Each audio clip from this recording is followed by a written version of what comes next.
Mingalaba! Welcome to the Webishop 2022 series on nurturing ourselves as peace builders. The United Board organized these virtual workshops or Webishops in response to Myanmar educators' request for more tools in peace education. They have realized that doing whole person education also means being agents of peace in their classrooms and communities. Each video has been edited for brevity and is made available for educators who wish to integrate peace education in their teaching. Once again, welcome.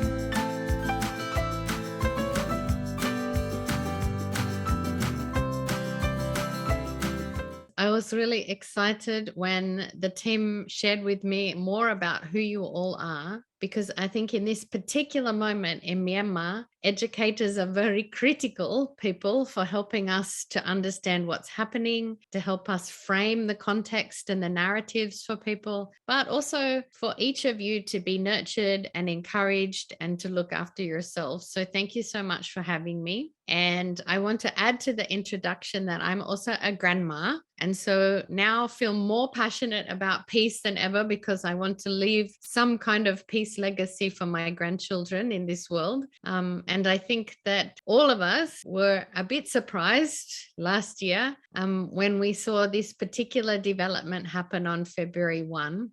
And the subsequent change in Myanmar. I want to also be explicit with all of you from the beginning to say that I first went to Myanmar in 1995. We went as a youth solidarity visit to meet different young people, different churches, but also in student and youth movements at that time. And of course, that was a different time under Tatmadaw rule.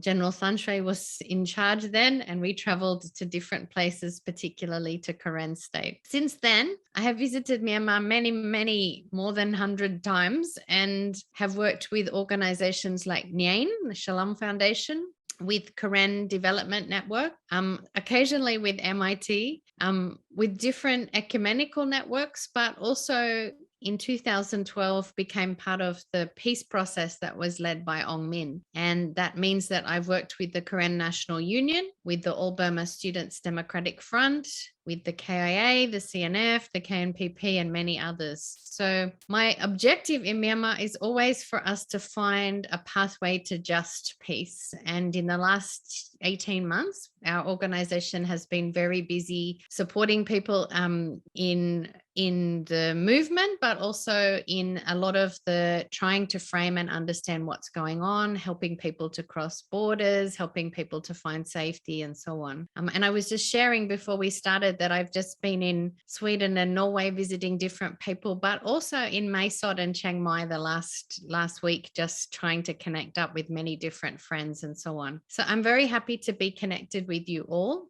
I hope that our time together will definitely be about peace education, conflict transformation, but also how can we understand and think about the situation in Myanmar right now? What are the opportunities? How do we look for the way to get out of this situation? How can we find the pathway to peace? So I hope that you can also feel free to ask me as many questions as you like. So now you know a lot about me, but I would like to know about you. So can we just test out? But I would like to know a little bit about each of you. Can you write into the chat how you're feeling today, and maybe even what is the topic that you're most interested in learning about in the next few weeks? So if you can write in the chat how you're feeling right now, but also the topic that you're most excited about for the next 5 weeks together. I think it's really true that Last week, I have a call with some NGOs in Yangon who are really feel very flat, very depressed, very frustrated, not know how to go forward, how to find hope. So I hope also our time together can give each other energy and hope to keep going, because it's been a really long 18 months. And I think it's really the chance for us to think together, how do we lift each other up, but also how do we go forward in this moment? Because we're actually going to talk more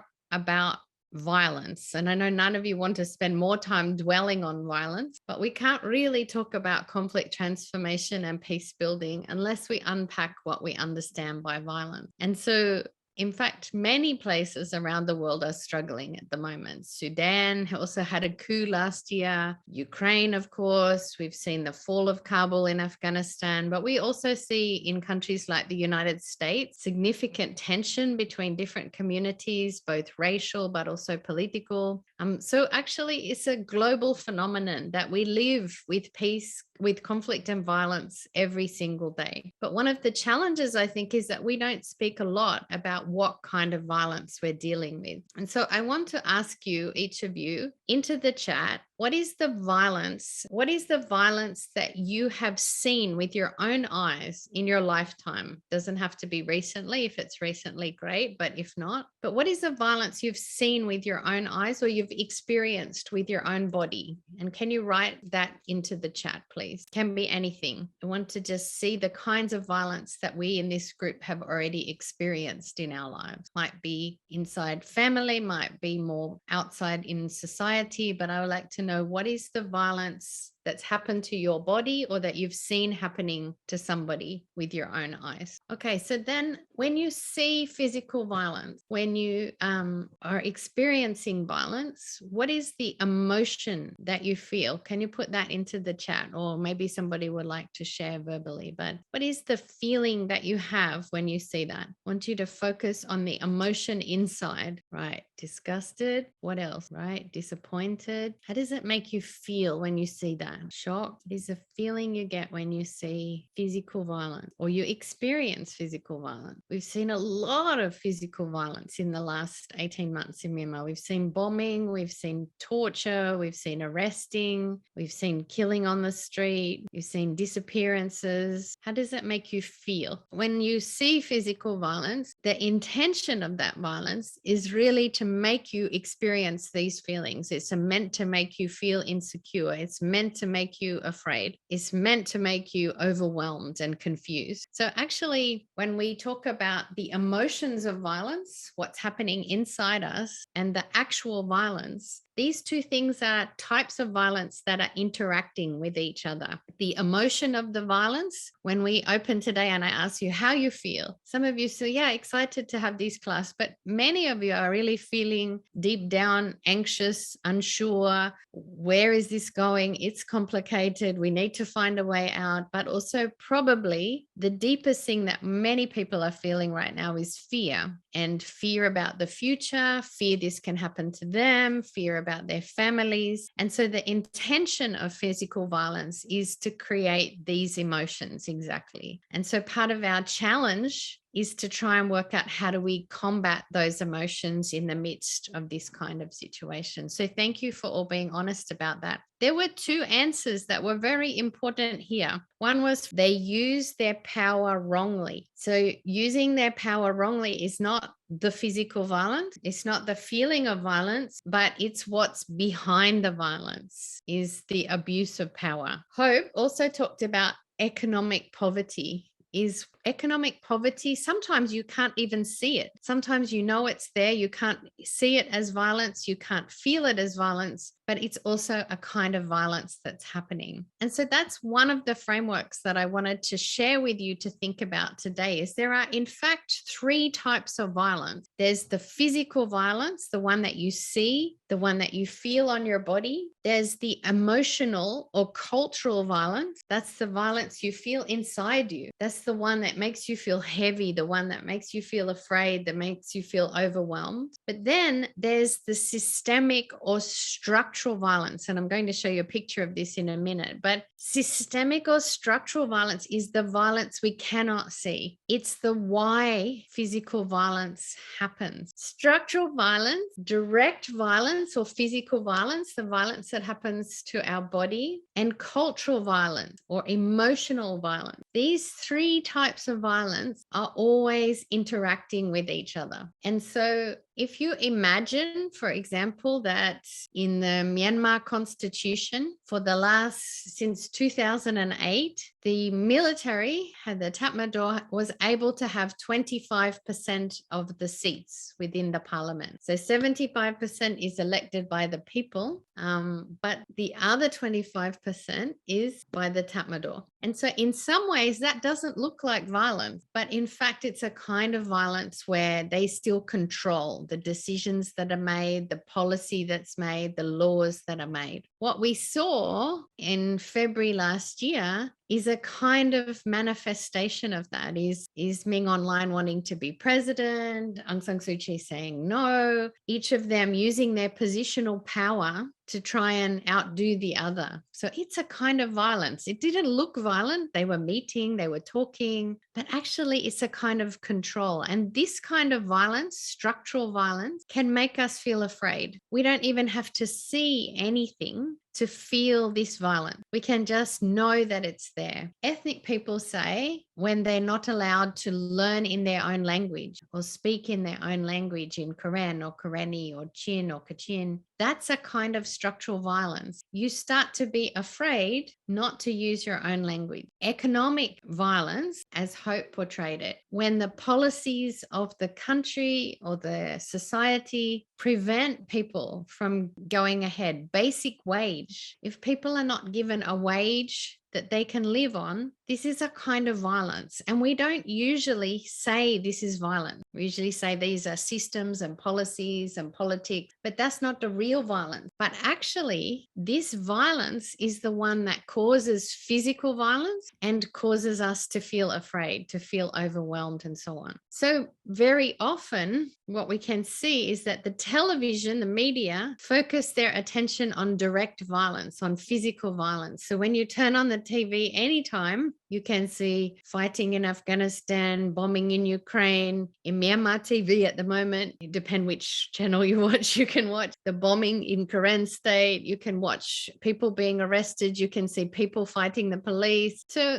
the media love to report direct or physical violence, the kind of violence that you described. You can imagine the day that the soldiers were entering into the university that AA saw. This is a big news story and all the cameras are there. They are reporting this news. Sometimes they'll report cultural violence. How did people feel? How anxious did they feel? But mostly no. So in the world where we focus our effort is on this direct violence. You very often hear, and this happened in Myanmar in 2012, you very often hear people need ceasefire. You remember the national ceasefire was a very big deal in Myanmar for some years. Ceasefires focus on this kind of violence, on direct violence. The point of them is to stop people shooting or killing each other, but they do not address this structural violence that's hidden below the surface. Sometimes negotiations or peace talks are about trying to stop this kind of violence. One of the things that we've seen in the last 18 months was many people asking the world to send peacekeepers, the world to do something to stop the violence. So peacekeeping is another way that physical violence can be stopped.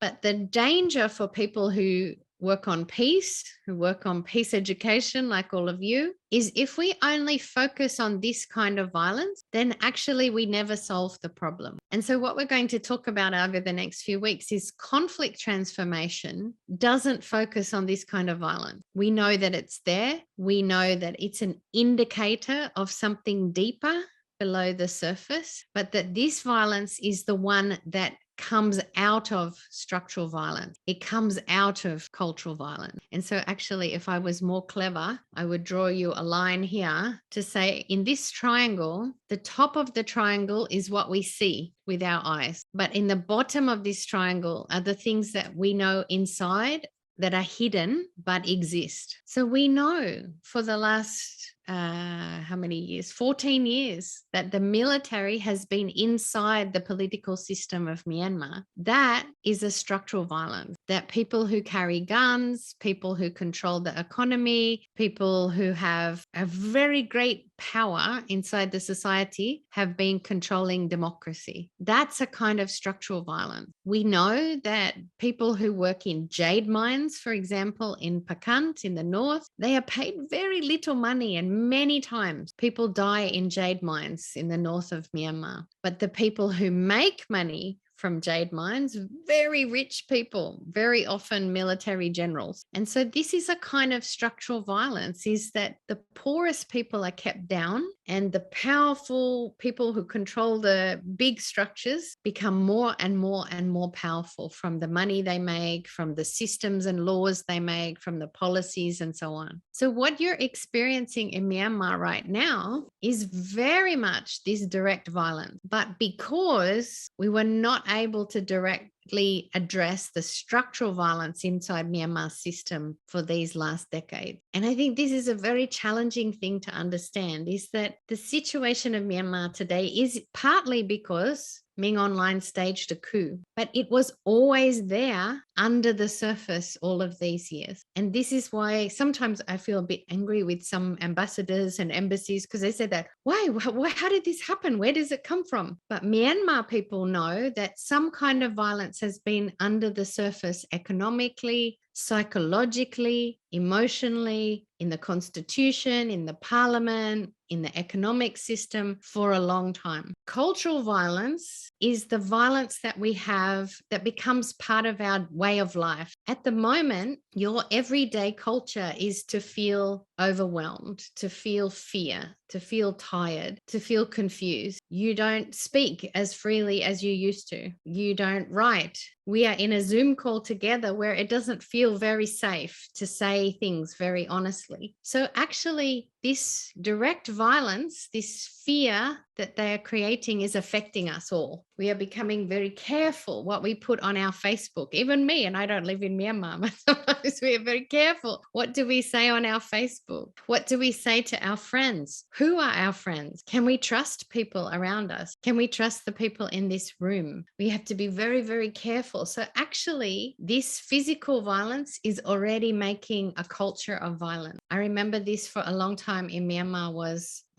how people will not speak freely, but also whisper very quietly, but also always wait for the direction from above. Because when you live in a military system, the people above are the ones that give the order. So after a while, violence becomes a part of our everyday life, whether we want to or not. And Meeking is sending me some messages here that you can't all see, but she's saying most people in Myanmar staying in their community don't feel safe. That's right. And there are many violations of human rights. Yes. And so what can we do? And one of the things that's happened, which you may or may not agree with, doesn't matter, is that when nobody stopped this violence, the direct violence, all of these people's defense forces came up. And this is something that Dr. Kinmar just referred to, is the People's Defense Forces are actually a reaction to this military violence. So what happens is violence creates more violence, and it becomes like a cycle. So you can almost think of this picture as from one corner of the triangle to another, they keep reinforcing each other. Is the more that the structures and systems don't change, the more physical violence emerges. The more physical violence, the more afraid we feel. But also we start to react back. And so one of the incredible responses to this violence has been people's movements, Generation Z, civil disobedience. Each and every one of you in your own way, in whatever form, have tried to find some way to manage or to be resilient or to survive in this situation. So that's a kind of response, is trying to work out, I won't be afraid, I'll be brave. I will continue to show up for my class and teach my lesson. This is a kind of way of showing that you're not afraid. So in your own ways, you're fighting back against that violence. Others, many young people, took up guns to fight back that violence. So you can see ethnic armed organizations, People's Defense Forces, Generation Z, a new wave of violence in Myanmar fighting back. So I'm not saying right or wrong. I'm saying that this is how the dynamics of violence continued. Okay. So the second thing I want to talk about today is then let's start thinking, how do we overcome this culture of violence? And actually, one of the best ways, of course, is to start building trust. We talk about building peace, but building peace is very big. It's like a huge thing. So maybe we can just start building a little bit of trust with one another. But actually, there's a very specific way to do that. So another framework I want to share with you is this framework that's actually quite old, very old framework. It's from the 1950s. I don't think anyone in this room is from 1950s, are they? This framework was made by two psychologists, and their names were Joe and Harry. They must be Americans. But when they put their names together, they came up with the word Johari. So this we call Johari window. And we call it window because it's like when you look through the window, you can see more things, see new things. So we're going to look through this window and see what we can see and what we can learn. So I'm sorry, it's very messy PowerPoint, but it has some English and some Burmese. So I hope it makes some sense to you. In this window, there are 4 panels, and it's how we can see each other when we look in this window and how we can see ourselves. So the first panel is here, and it's called the open self, the self that everyone can see, that you can see it and I can see it. So when you look at me, you already know I have white skin. So I must come from probably Western country. And you know I have white skin and I know I have white skin because I live with myself the whole life. So it's a very open fact. Emma is white person. What you also know now is more things about me, like what Hope told you. You know that I'm Australian. You know I'm also Cambodian. You know that I have education. I told you that I'm a grandma. So there are many information you know about me that's very open. It's not a secret. It's on the internet. It's what people can read about me. It's not hidden. But all of us have hidden self, the things that only I know about myself that I haven't told you, some secrets maybe, or just information that's very private that I'm not going to share with you. So that's hidden. And then there's the blind self, the self that you cannot see. I can't see about myself. So let me explain that better. It's what you can see about me, but I can't see about me. So maybe you can see that I'm friendly, but maybe I don't know that about myself. So I am blind to this information, something that you can see, or you also can know what other people said about me. Maybe when you're preparing for this workshop, people see my name and they say that, oh, Emma Leslie, she's a very boring teacher. Don't bother with that one. That's information you have, but I don't have. So I don't know about this. Yeah. So this is a kind of blind self. And the last one is the unconscious self that we don't know about ourselves yet. So maybe in the future, I will take a new course. I will travel to a new place. I will have a different friend. And I will learn something. I will become more aware about myself, but I don't know those things yet. So it's unconscious, what we don't know. So what does this have to do with trust building? So in trust building, our objective is to expand the open self, is to become more open with one another so we can see more about each other. So when Hope introduced me this morning, she gave a lot of very formal information about my career or my working life. And so you already begin to have some idea in your head. Who is this person? She has some experience. She's been working for some time. She studied these topics, so we can trust her. So all of this information that Hope shared with you is to help you feel safer with me as a teacher, to help you trust me more as a teacher. I even went a bit further by telling you that I'm a grandma. So when I told you I'm a grandma, some of you, I saw your faces, they were, grandma, we like grandmas. So you feel that more close to me, connected to me. So the more information I tell you, if I tell you I'm married to a Cambodian man, you will change again a little bit your perspective about me.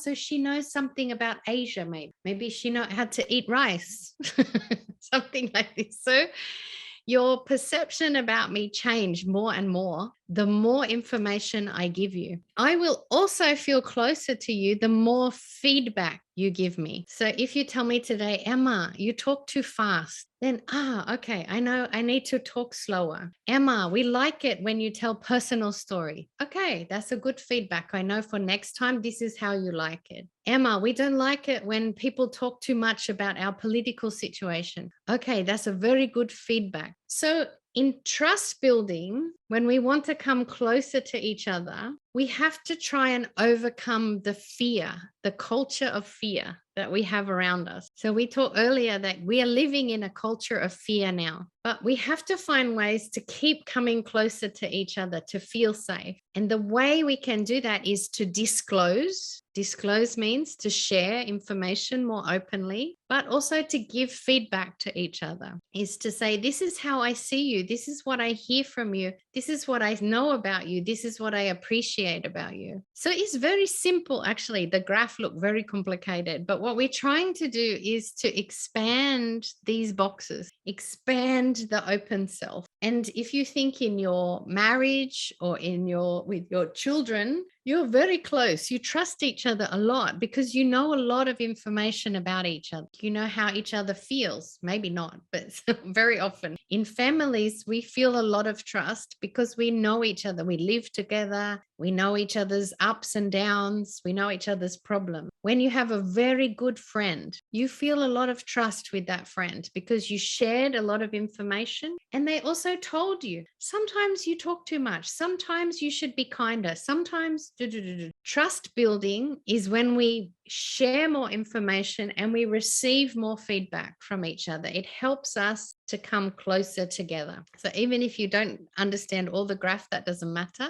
But more importantly is the psychological process. To trust is to overcome fear. It's very scary to say things about yourself or to reveal yourself, to be vulnerable. And especially in a time like this, in a time in Myanmar like this, because there's a lot of risk, a lot of danger. Can I ask you, we're going to close with some inspiring music to keep you going. But as the music is playing, can you write in the chat 1 or 2 words? What were the key things that were important from the session today? And I'm looking forward to joining back with you next week. And we're going to enter more into conflict transformation. What is it? How does it work? How can we make it happen? And we'll see you next week. And I'm excited to continue our journey together. Thank you so much, everybody, and stay safe.